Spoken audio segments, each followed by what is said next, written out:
Canada will always stand up for our workers and our companies.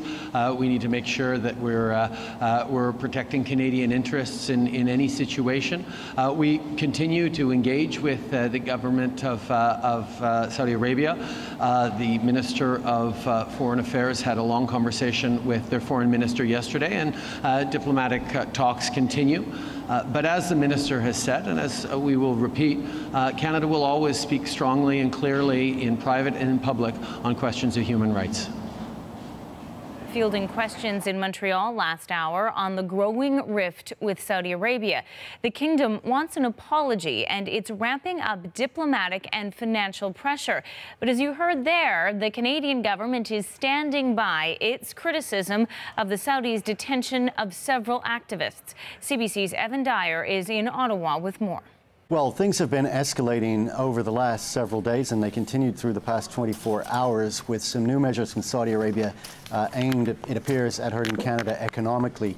Perhaps the most significant is an order to the asset managers of the Saudi Central Bank and pension funds to dump Canadian assets. In other words, to sell off all of their Canadian shares, bonds, and any other assets at any price that they can get. And of course, typically, when you do that, you do cause prices and values to fall. We did see a fall in the Canadian dollar following that announcement, although it quickly recovered more than it had lost. So that may be an indication that the markets don't think that this is that substantive. It's more of a sort of a symbolic gesture.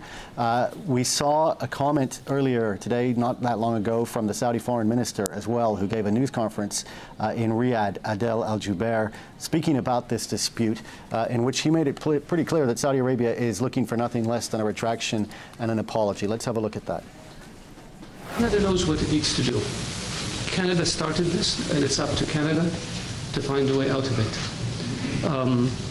A mistake was made. A mistake needs to be corrected. Very simple. There's nothing to mediate.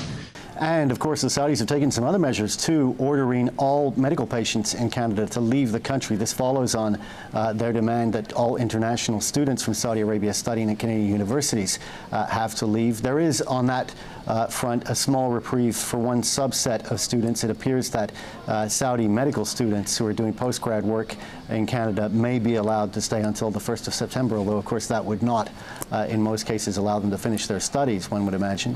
One other thing we might mention, it appears to be perhaps related to this, that Saudi Arabia today in Mecca publicly crucified a man. He had been previously convicted of murder. He was a Myanmar or Burmese citizen.